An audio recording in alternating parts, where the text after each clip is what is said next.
So I have a number of sponsors, affiliate links in the way that it's set up that have kindly allowed me to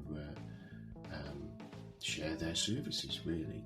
The first one is Mike Clayton, and Mike runs online PM courses, and it is a great resource for getting those fundamentals of project management trained, reasonably priced, and Mike presents it in an accessible and clear manner. You can check out some of his videos on his YouTube channel and kind of give you a view of where they are. But the code for that, if you go to nigelcreaser.com/online PM courses, all one word, lowercase, that'll redirect you to it. There's very different levels that you can buy. You can buy individual courses, you can buy pathways as well, if you like. And I get a kickback off those. Mike kindly shares me that. So if you do jump on and use it, I hope you find it really useful. I think he has money back guarantees and things like that as well. So there's a very limited risk on that. So jump on that, and that again, it's nigelcreaser.com/online PM courses, and enjoy.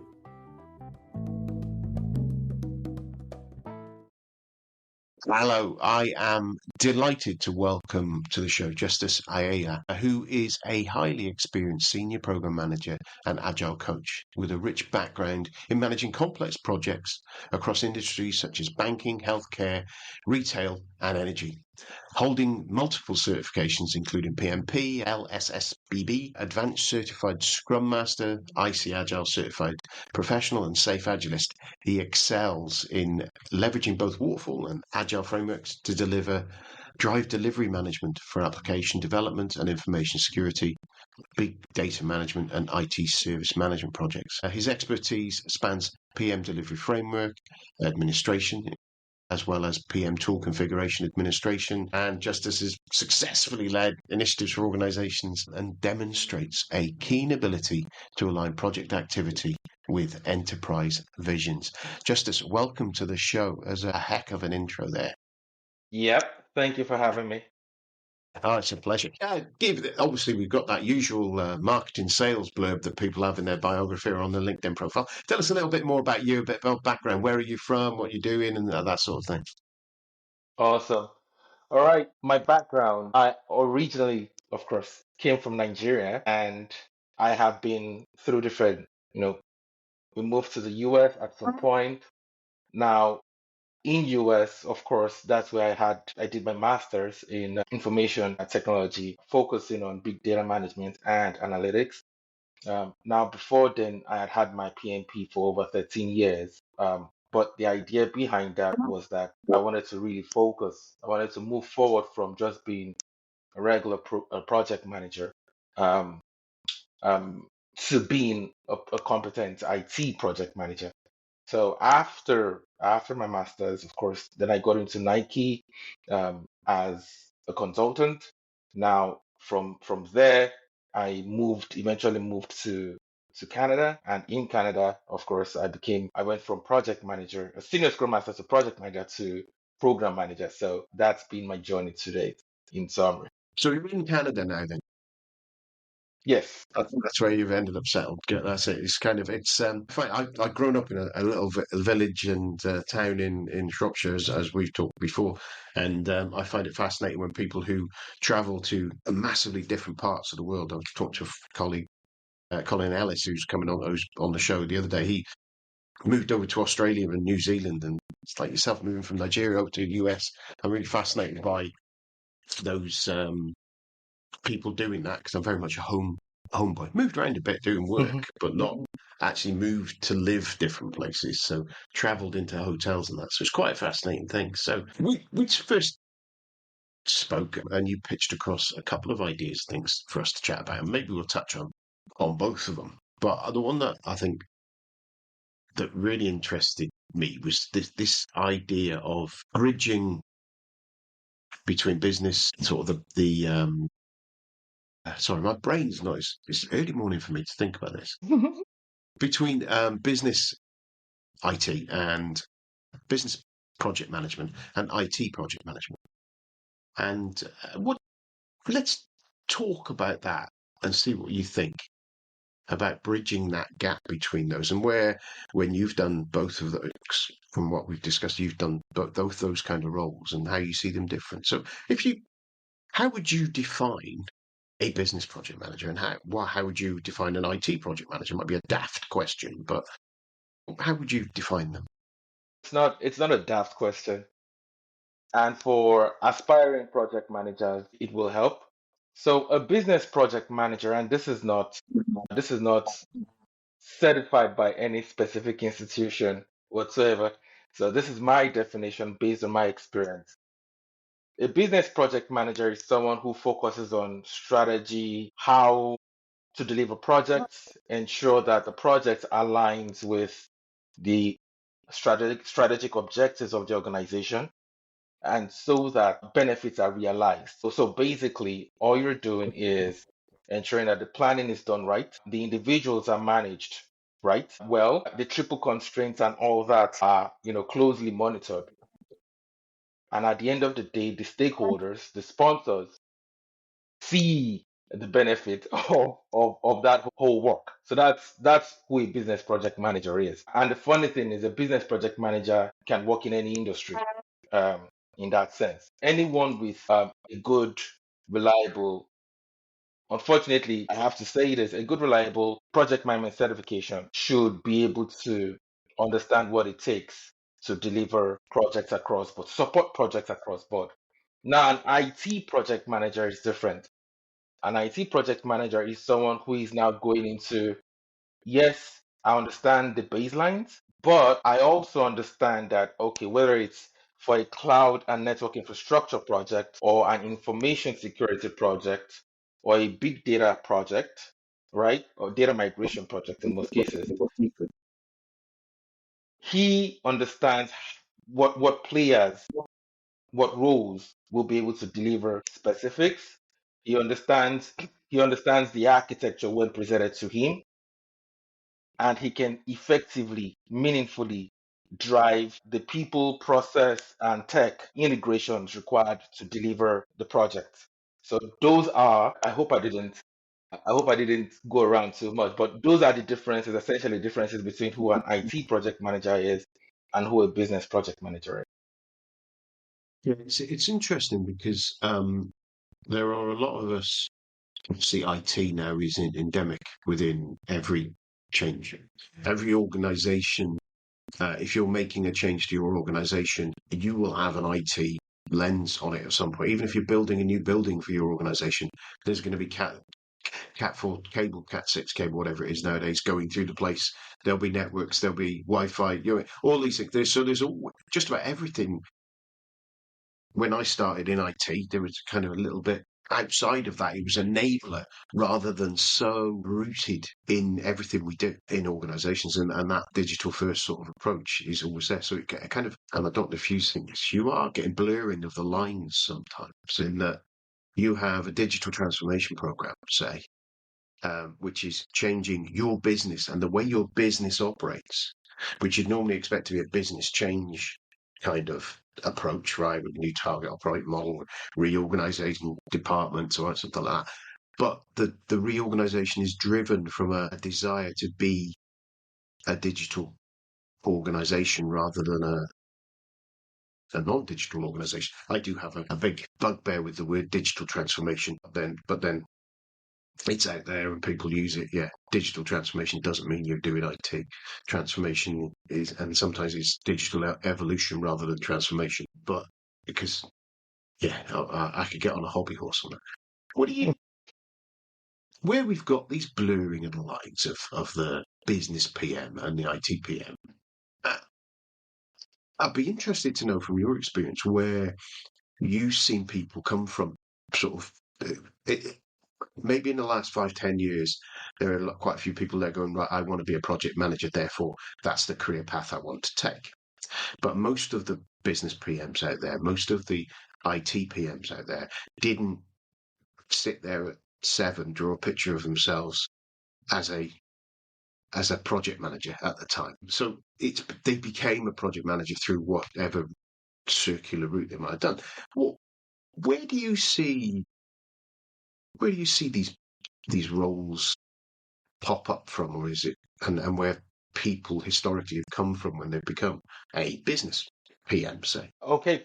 Yeah. Thank you for the question. So what normally happens is the market has done a great job of just focusing on become to get this, for example, to get this salary, this wage, get this project management certification. Yeah, Most individuals who think they can organize things look at what has been marketed and say, okay, fine, let me pursue that.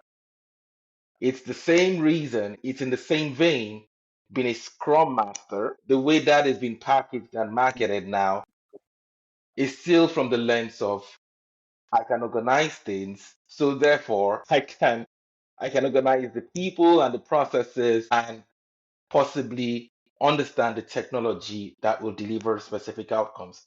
For business, it's not even technology yet. It's just I can pull together people and manage processes and get things done. So from that lens, most people come from aspiring PMs come from that lens. Now, when they do get after the first couple of meetings with stakeholders and team members, they begin to, for the ones that are self-aware, they begin to see their own shortcomings. Now, this is even after they've gotten the so-called PMP certification or whatever Prince 2 certification or Certified Scrum Master certification or Safe Scrum Master certification. They get in and realize, okay, there is more to this than just thinking I can just organize people to get things done, right? Some get lucky and get to stay the course. And when I say stay the course, they get to be pulled into operations and just have to report on the status of projects, just report on the status of projects, track things, track items, and give feedback. Some get lucky. Some eventually just focus on, okay, fine, let me get better with Excel, data analysis, let me get better with PowerPoint, let me get better with speaking well. And they get through the people management aspect of things. And just by those things, some get through to becoming a program manager, to becoming a people manager, right?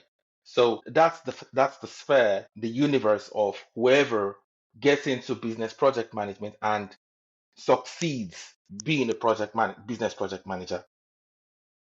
That's the yeah. pathway for them. Yes, Yeah, typically.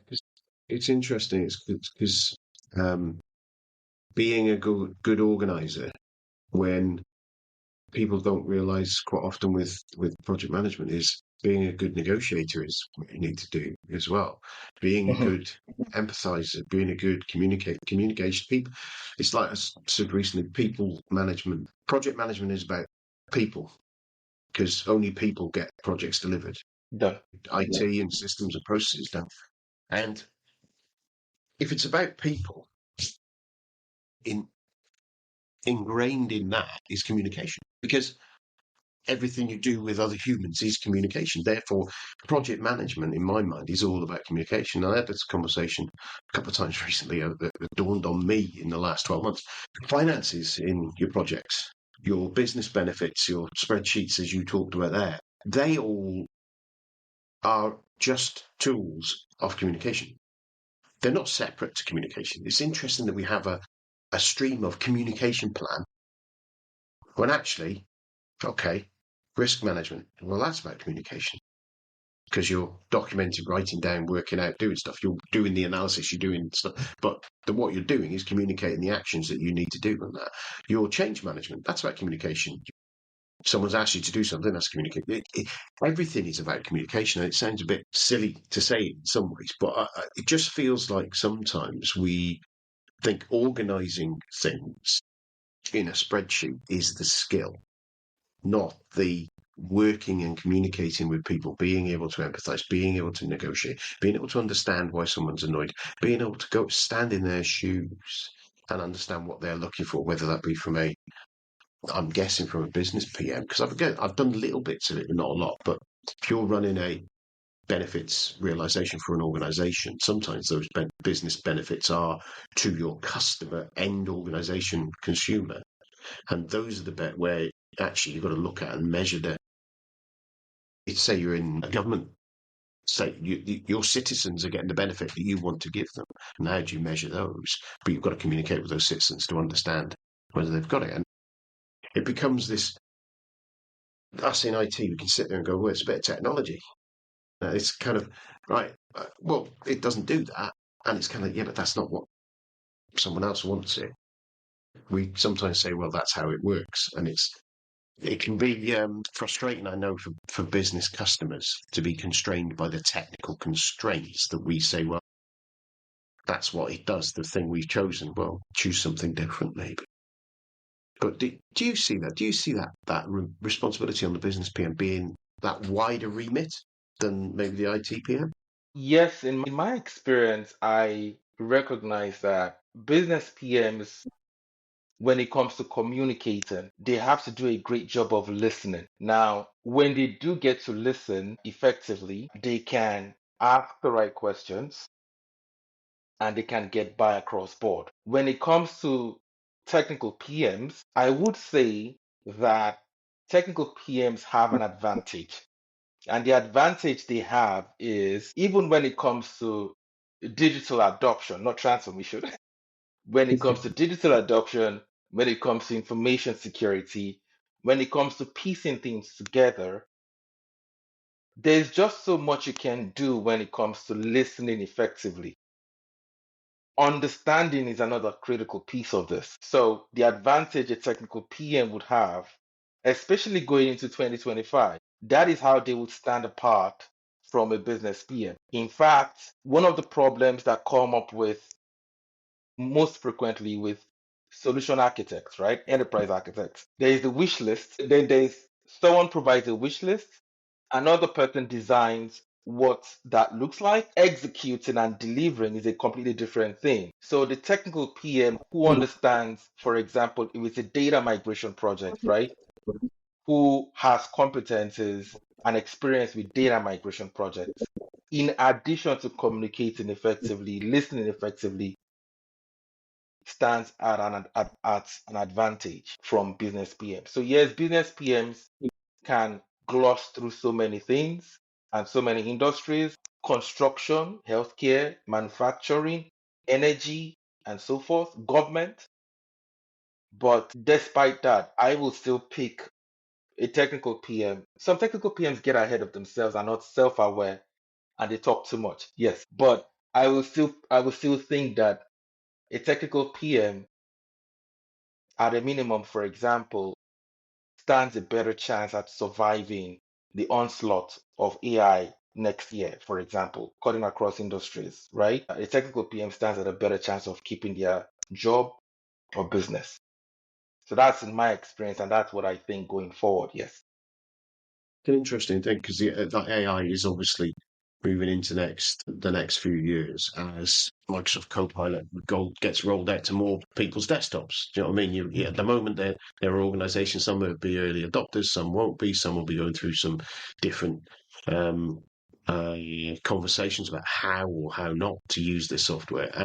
But it will come there at some point, and essentially we will all be using it as part of our Excel spreadsheets. We will all be using it as part of our Word documents, just in different levels. And embracing that quickly means you can change what you're doing. But then I suppose that then you've obviously within our teams, there's going to be adoption of using those tools, and there will be pros and cons of those tools being used, and us understanding how they're being used.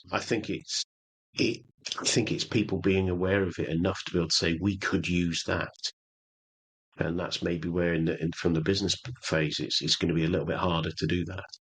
And I just wonder about what I saw that in your note you said the bridging the gap between the PM, business PM, and IT PM, and you talk about what CompTIA and ITIL courses can do for people in those roles. And I kind of do you want to just expand on that? Is kind of how that bridging of the gap can happen and what those those items, how they help whoever they help. Fantastic. All right. So to not to speak of or promote a specific vendor, a caveat, neither of us was paid for this. So, Yeah, that's true. all right. But if So that's you paid if people want me to, just let me know. all right. So, but in my experience, after becoming PMP, then eventually becoming an IT PM, Yeah. I did a lot of self-learning, Mhm. right? Based on the specific project that came my way. I began to search for, okay, fine.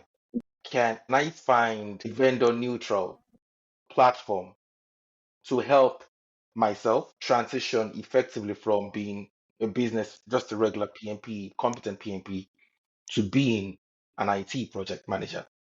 So in my search or quest for vendor neutral platform possibly offering certifications and all that, that's where I came across CompTIA. And CompTIA is Computing Technology Industry Association. So in my head, I'm like, okay, Computing Technology Industry Association. That sounded neutral enough, right? And deep diving, I did see that it helped with understanding that you could split tech into 4 or 5 major streams. One being cloud and network infrastructure, another being information security, another being big data, and of course AI right now, another being IT service management, right?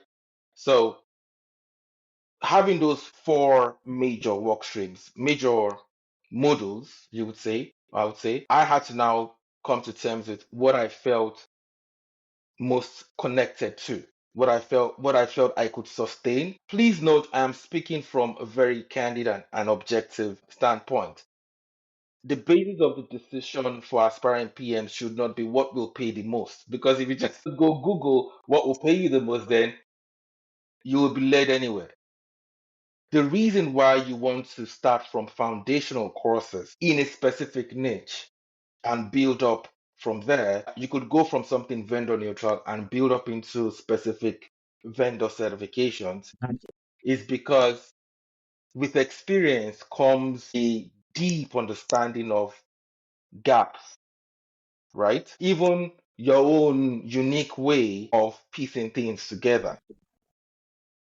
So that is what, in fact, Forteforge, my company, my consulting company, is a CompTIA authorized training partner. Yeah. Okay, we are a CompTIA authorized training partner. So, but I did mention their name because I did search across board for vendor neutral platforms. Now, ITIL is specific to infrastructure library. For those who don't know, and especially for aspiring PMs, every industry, every enterprise would have sort of like a tech infrastructure library, whether it's ServiceNow, whether it's SAP, whatever it is, right? Enterprise software delivering services to different lines of business across board. So the ITIL certification helps with knowing how to, of course, support such a platform. If it's vendor neutral, right? So you start from there and you can build competencies in, maybe it's ServiceNow, maybe it's Salesforce, maybe it's IT, maybe it's there's quite a couple of them, right? So that's the focus for ITIL, and that's the reason why I mentioned both of them. You do have other platforms. You have the ISC squared, um, and the ISC squared is specific to information security. So you hear CISA, CISIP, and so forth. They do have about 9 certifications under their belt. International Information System Security Certification Consortium. Geez, that's a mouthful. So you do have that also. If your interest is in security, you can stick with what they have to offer. Lastly, if your interest is in cloud and network infrastructure, of course, unfortunately, the most comprehensive platform I could find is vendor specific, and that's a Cisco. Okay, and Cisco does have CCNA and so forth. So that's how you want to build up, because down the line, even in 2025, it will be your differentiator. Yeah, I get that. It's one of the things that I've looked at is because I came from a background. I was finance, so doing accounting, and then moved into application software through Oracle side of it, so using data warehousing and that sort of stuff. But it was more from a business focus, and then I picked up a few IT skills off the back of that, and then I moved into project management, project managing IT, and then went and worked for Oracle and things, and now working with Capgemini. And what I found was that I've always looked at I've been able to get a grip to a lot of technologies. Obviously, I've been knocking around the industry for a few years now, so I've touched a lot of industries. They're not industries, sorry, technologies. And those technologies, I've always sat there and thought, right, do I need to just upskill myself in those now? Now, obviously, a couple of years ago, I was doing some base skilling as a PM on um, cloud stuff. So Amazon's AWS. certification, the Azure certifications and things like that, and Google ones as well.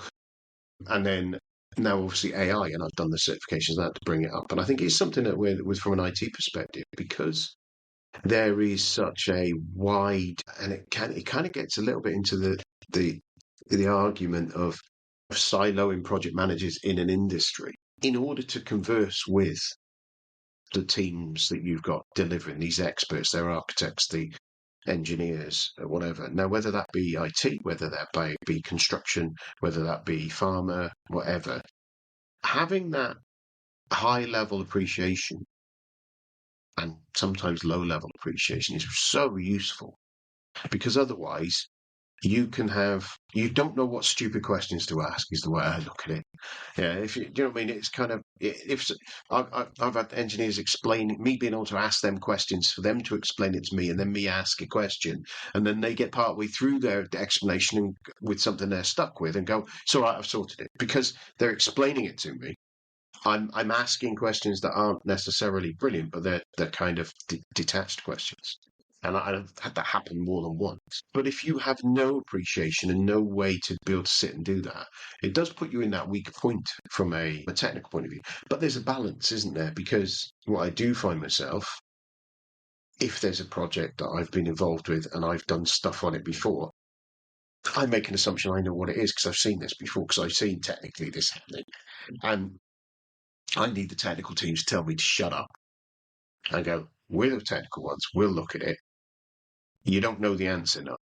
You might know a couple of questions, but you don't know the answer. And it's there's a balance, isn't there, between getting all those deep knowledges and spending lots of time upskilling. But then when you start looking at the Gen I stuff, and when you start looking at some of the security stuff that's coming out, it's such complicated, and Bitcoin and all those, I mean, those sort of things, they are so complicated that you can't help but have to go down a little bit into the detail, because it's such a changing market. It isn't established. I suppose I can compare and contrast to construction quite often. Construction technology is much more stable, but I recognise it is evolving all the time. So you do need to understand those new items in there. But I think it's more of that's where you have those long-term careers of construction architects who that's part of their DNA is doing that and staying up to date with that. And then we sometimes forget that the IT architects, a lot of the time, that's their DNA, their engineers. These guys are absolutely passionate about these things and know this stuff.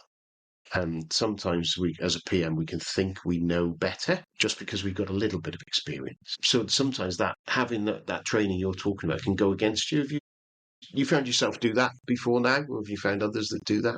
Yes, definitely. When a PM is not self-aware, and I did allude to this earlier, when a PM is not self-aware, they, regardless of whatever rabbit hole they dug themselves in, and regardless of whatever learning they've acquired, they get to forget that communication, like we did mention earlier, is the most important thing, and asking the right questions. The most important role, I must say that even with that, the most important function of the PM is understanding enough to ask the right questions. It's like the Dunning-Kruger effect, where at the end is after all the knowing, you know you don't know. right?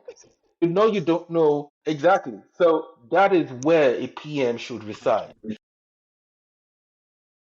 and should always be open to learning more. The most important responsibility is they need to ask the right questions. The benefit of being technical or deep diving themselves is just and only to ask the right questions. Then present, facilitate the delivery and present, meet of the sponsors and bridge the gaps, right? So that is where they should now any technical PM or even business PM, any PM who now begins to be a solution architect or a product manager, they begin to go the wrong way, right? So that's where there should be a defining line for them. Every PM, every top tier PM who eventually rises to become a portfolio manager should know that they should understand that okay, technology evolves and all that. Them learning is so that they can ask the right questions to the benefit of everyone and everything they will touch. That's all. Yeah, makes sense. Makes sense. Just just thinking about this, just flipping it on its head a little bit. There are situations, and we talked about the blurring of the organizations and the fact that used to have a silo of IT delivery and you used to have business delivery being it. Often now we're seeing situations where people are put in to manage a project. That project includes the IT, includes getting ready for service. That's fine. It also can include knowledge transfer to business users, communication out to others. So you start to step into those business PM shoes and supporting business realization. But also as an IT PM, sometimes you'll have that business PM to face off against. How do you go about it? How have you seen it about making sure that either pure IT PMs, the technical PMs have heard and referred to before as well, are able to support that business PM or perform that business PM role? In my experience, a great question. In my experience, it depends on the context, it depends on the project, right? There are situations where whoever is paying for the project brings their own PM, and that PM is tagged the business PM. If you are a PM and you come from the technical delivery team, or you are with the technical delivery team, or they are the ones that brought you in, you are responsible to your tech sponsors. Yeah. Now, there are situations where there's just one PM, Yeah. business stakeholders, and you are placed on the technical team. You have to play your cards accordingly. If you are placed on the business team and the other team does not have a technical team and they say, okay, they have a traditional way they execute things and do things and manage things, so be it, then you are a business PM. Okay, so yes, I believe it really does depend on the context. It depends on the enterprise. It depends on the lines of business and so forth. If you find yourself having to even bridge both, recognize where your allegiance is. That is critical. And like I said, always ask the right question. Always ask questions. Care enough. It becomes apparent when the project manager doesn't care. You begin to ask stupid questions. Yeah, I've been there. So, People keep challenging me to say, they say there are no stupid questions, and I keep winning. but it does begin to bite you at some point, right? So you need to care enough. You need to care enough to ask questions. So even if you are not directly on the delivery team, it's important that the team does not see you as a status tracker, Yeah, because they begin to resent you. that's a when real. when you're just asking, okay, where are we regarding this? Where are we regarding this and all that? But if you are on the delivery team, then you also want to care enough to be part of the people management within the team and cross team to get things going, right? So to your question, it does depend on the context. It does depend on who you are directly reporting to, right? And It does depend on the project also. But most importantly, above all, fair enough to ask the right questions and don't be a status tracker. Yeah, I love that. Don't be a status tracker. It's a brilliant thing because it can. And I like the concept of Scrum Mastery around the removing of impediments. The idea that you, as the Scrum Master, are there to help these people move forward. And I think that as a project manager, that is our role as well, is to get out of the way of the people doing the work so they can do the work. To keep the noise, they'll make them cognizant of it, because I do think there is a benefit of making sure that, look, guys, you doing that and being 2 days late with that causes this in other places, and for me now, and undermines commitment and may undermine resource allocation. You know, all these different things can have a knock-on effect of lack of understanding. But the role of us as PMs has got to be to enable the people who are doing the work to do the work and get the work done. That's Mhm. got to be our full focus, and we forget that sometimes because, and I forget it. I forget the fact that I've got to think, right, how is me talking to this person helping them do what they've got to do when they said they'd get it done? Now, sometimes it's about reminding them that they said they would get it done by the end of the week and you do need that, and depending on the individuals, you need that status conversation to say, are you going to get this done or not? Mhm. Others, but you need to balance how much is there. But the question I kind of come into there is that you've got with the status tracker type of approach, but then you've got the enabler. I think about how far you go to enable that. I remember me at one time carrying PCs around on an evening in order so that the team could do their work, plugging them in, wiring them up like net. And they said, "Well, networks are meant to do it." Yeah, but we need it today. Yeah, I was removing an impediment in a way that was a little bit more obvious in some ways, and back in those days it was a little bit more obvious. But now it's a little bit about getting things delivered to you at different times. So how do you make sure that your project team see you as someone who's helping them get stuff done, right? As you say, rather than being that status tracker. What is it that you do to engender that feeling in your teams? One thing that other people can do. Great question. And there's a lot we can glean from being agile.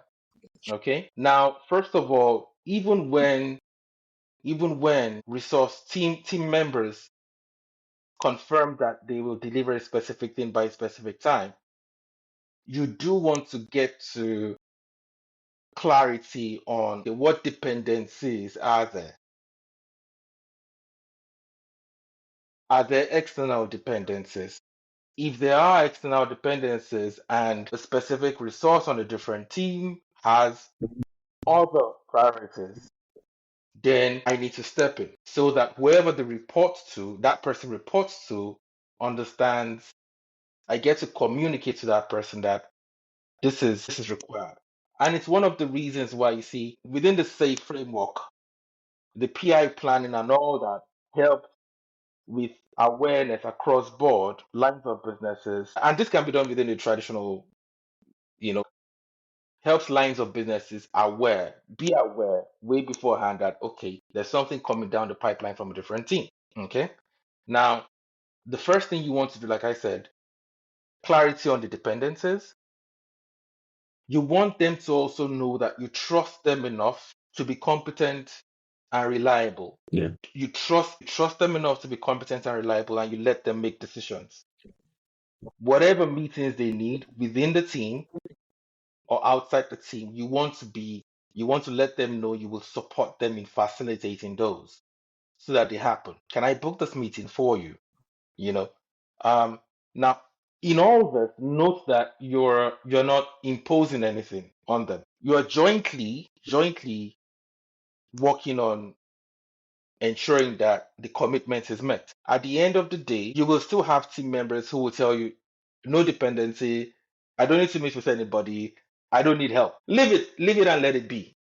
Now and it becomes apparent to everyone that okay, fine. At the end of the day, where there is, after stating that you will deliver at a specific date and you miss that deadline, you let them be. You ask them, you communicate and ask, okay, this is impacting this other thing. Do you need me to do anything? Do you need me to step in? If they still stick to their guard and say, no, I don't need help, then you start. That's what my use for an email. Then I start sending out emails, copying the people who should be aware, okay, so that it's not strange to you. But what has helped me the most is when individuals, after missing that first deadline, come out and say, well, it was dependent on that person or this external team member. And I say, leave it to me because I can get crazy. That's one beautiful thing I like about myself. I can get any effective and useful PM should be able to do this. I can get anyone, any resource on another team to answer me. There are so many beautiful ways you can use Outlook to answer me immediately because the way they will see that email, it will be like the roof caved in somewhere and they need to do something. And next morning, by the next daily stand up, it's done. And you start seeing that team member looking like, I should have just told you from the beginning. Why did I stress myself? I just stick to. I think there's a little bravery with people sometimes, isn't it? They're kind of, I can get it all sorted. Don't worry, I'll get this. And they don't want you, in some ways, they're kind of, don't want to bother you with the minutiae of stuff like that so you can get on with it. Sometimes they forgot about that dependency because they hadn't got that far down the line of that piece they were looking at. But as you say, you being that person who can go there, right, I'll sort it then. You carry on. I'll do that negotiation. I'll talk to that other, as we talked about before, it's the communication, it's negotiation, it's Mhm. influence, it's all about those things that we need to do, about getting something when someone doesn't want to do it. 'Cause to be honest, everyone's probably got more important things to do than your project in their Exactly. life. And so it's all about negotiation nearly all the time. There's another project calling on their time. There's something at home. There's some training thing they've got to do. There's some people management thing they've got to be part of. There's always something vying for people's attention. And that's where you've got to become that negotiation, or sometimes, and I've done it myself, is being that squeaky wheel, Yeah. that stripping tap, that squeaky wheel, and really annoy people politely. It's just, it's like I'm sure you would have seen it, the film Shrek, when they're Shrek 2, I think it is, when they're traveling and donkeys sitting in the back going, "Are we there yet? Are we there yet?" Doing all that. Do you know what I mean? Yeah, people sometimes you just have to be that irritant that they just want to get rid of you so they get some peace and quiet. And if we get what you want, sometimes that's great. That's Hmm. sometimes how. I've just noticed we're coming up on nearly 50 minutes in this conversation, and we've kind of gone through a few little rabbit holes. There was some other things, and I think it's a much bigger topic that you mentioned around um, being an authentic global PM, and overcoming self-doubt when you're in a cultural minority. And I thought, I wonder whether there's something, just even if it's 5-10 minutes, just a little chat Hmm. about that, because I think it is a.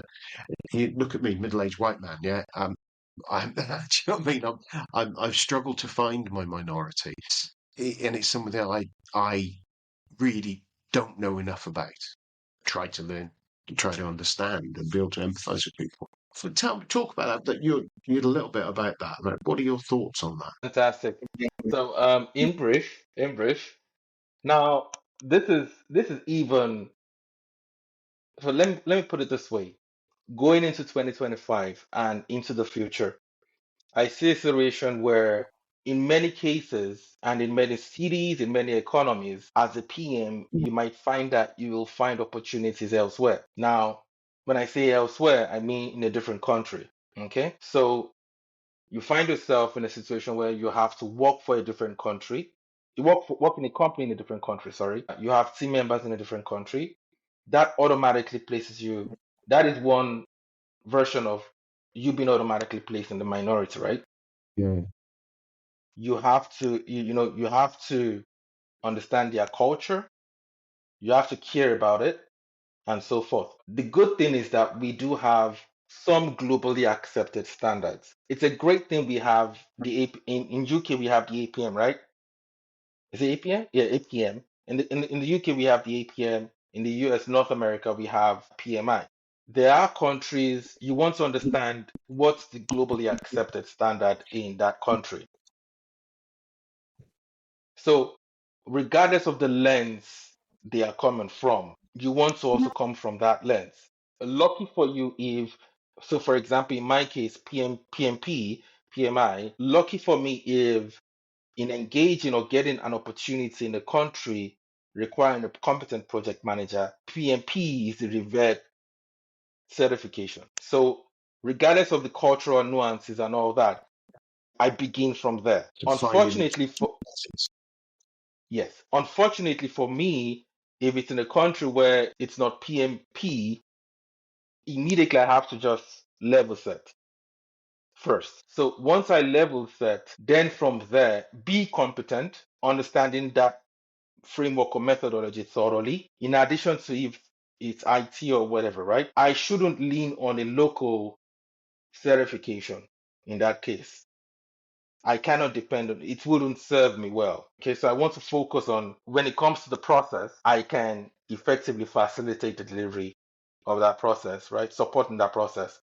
And also when it comes to the specific technology, to the common industry you brought up, construction. Being a remote construction project manager can be a very interesting thing yeah, because it's two different things you have to learn.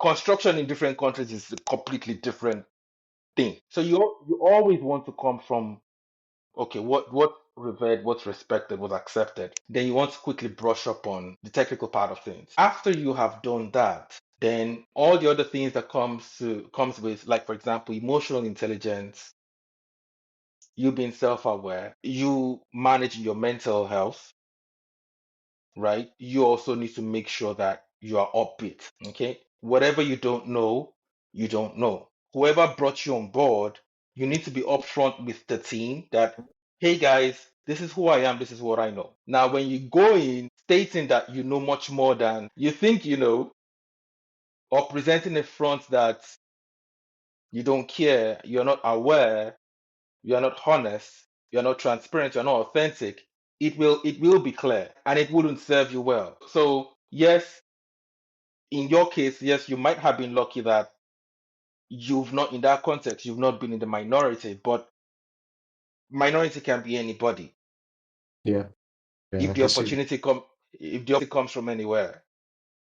So you have those things to contend with. Yeah, I think it's a different context I took there because I assumed a context from what we talked about. But yeah, I suppose from a cultural minority, that is going to drive things. And interestingly, because I was talking to someone about culture the other day, if you're going into a new organization that you've never been in or a new project team that you've never been in, the culture of that existing team means that you've got to learn those rules, haven't you? In those Exactly. first, you've got to understand how that team interacts. That they go and have a beer on a Friday evening, or everybody's birthday, someone brings in. There's those little cultural things that come in, and any of us can be outside of that. To be in that a kind of minority with a little. Of course.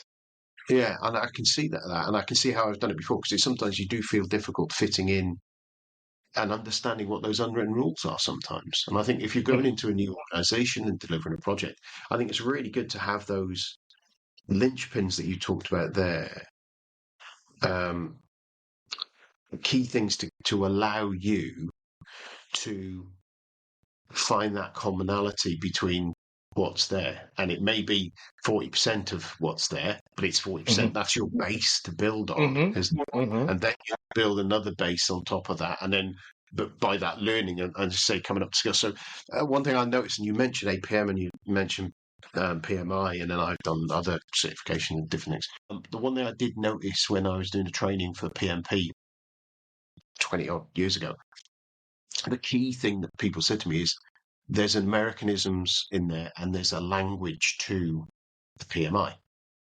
Mhm. It's a language that you wouldn't necessarily use in my day-to-day job, but it was about learning those phraseology and those vernacular, whatever you use, And sometimes going into an organization, and I work in an organization where there are 1,000,001 acronyms, and each of those acronyms or TLAs or whatever they are they might be 3 letters and they mean 7 different things. So that learning of those next layer of language. So again, it comes down to communication in many ways, doesn't it? Again, as we talked about Mhm. how you can communicate, how you can be ready. So as you step into that, and like you said, your business PMs stepping into an IT world, they're in that minority, aren't they, from that world because they're learning it, and Exactly. it joins back around there, doesn't it? And being able to skill yourself up to learn those extra layers of information, it really works together. So yeah. So a really useful way of looking at it. And as when you talk to someone, you pick out these little takeaways. Yeah, don't be a status checker. Yeah, these little things about how when we step in there, give ourselves a break to know that it's new and we know we're always going to be we're not know something, and something is always going to jar with us because we Mm. haven't seen it before, and therefore we need to give ourselves time to come up to speed with those and put things in place, but think about them and be that self-aware. I think is the thing that you said all the way through this, being self-aware and the known unknowns and all those sort of things, and consciously incompetent, being consciously going through that cycle of when you walk into somewhere you don't know what you don't know, and really you've got to go through that every time, haven't you? And I've been at recent projects where I've gone into areas where I've got my team told me a load of stuff, we've done this, we've built the plan, we knew it was going to, yeah, it's brilliant, it's going to happen. Right, brilliant. You've done that. Right, let's get into this next environment. Oh, no, we've got these 7 weeks worth of governance to go through. It wasn't quite that long, but there's a whole, what? Oh, we've got to fill in this form, send this to them. They've got Process. to review it. Then they've got to review it. Then if that, oh, I'm not sure what happens after that, but it takes a while. And I'm like, no one told me that, but I didn't know that. I didn't know now. I build those things into my plan. I know that they're going to be there. And some people say, well, why are you leaving that long for that? And I'm going, because it takes that long, because I'm experienced in it. But when someone new comes in, they're not. And so every time, sometimes you've got to build some of those, but sometimes it's just things you can't not know. You don't know them. That's brilliant. So, thank you so much for giving me so much time today, Justice, and getting up so early to talk to me. If people want to get in touch with you, talk more, take on some of the conversation a bit further, what's the best way for them to get in touch with you? Fantastic. I'm easily reachable. First of all, you want to go to LinkedIn and search for Justus Aiyela. Justus Aiyela is Justus. Then my last name is Aiyela, Justus Aiyela. So you would always find me. You might find another profile that was tested for something else, but the profile that looks a lot more active is the one you want to connect with. I'll stick the link in the show notes, and then we'll make sure people can hit the right one as well. That'd be easier, isn't it? Thank Yeah. you. Then I do have, of course, I do have a YouTube channel now, and the YouTube channel is Life and IT Project Management. Life and IT Project Management, and the intent of that program or that platform is to basically help business PMs take it easy, breathe through breathe through the transformations that they would have to personally go through to become IT PMs, because to our point earlier, every industry is is going to be driven a lot by IT, right? So the only way you'll be a differentiator is to basically, and the content online might seem so theoretical. So that's why that platform was created, so that you can see real people, get to hear real stories, and enjoy what it takes to become an IT project manager. And then, of course, my business, my consultant business, Forteforge.com. You can also reach out to us on LinkedIn, as well as you can check the website www.forteforge.com. That's how to reach me. Brilliant. Loads of ways to get in touch. That's fantastic. So again, well, thank you very much for coming on the show and spending so much time and sharing so much. Have a brilliant rest of your day, You and too. speak soon. Thank you. All right. Thank you. In project management, we face a common problem. The plan differs from reality. It leads to undesirable consequences, such as failure to deliver a project on time, financial loss, loss of customer and management trust, and many others. Why does it happen? The reasons may be different, but the most common among them are mistakes during the planning phase, uncoordinated teamwork, lack of information on the project progress. In Gantt Pro, we have thought through all the details to minimize these risks, both at the planning and implementation phases. At the planning phase, you save your time. Gantt Pro is an intuitive tool. In 10 minutes, you and your team will manage projects skillfully. Create a detailed and visual plan that answers what and when questions at any stage of your project. Minimize the risks of overdue tasks. Cut expenses by assigning resources like budget, time, and labor cost. You'll take into account all the constraints in advance. Planning is our strength, but we also made Gantt Pro an ideal tool to use at the implementation phase. At the implementation phase, you invite your team in the already created project and start working without any delay and confusion. Spend less time on meetings and discussions. Avoid overdue tasks and expectations. Everyone receives notifications about the workflow and gets other means for organized teamwork. Evenly distribute workload and avoid employees over-allocation. Get information on possible risks in advance and remove them timely. Have at-hand information on the project progress. Keep track of its high-level status and even project portfolios.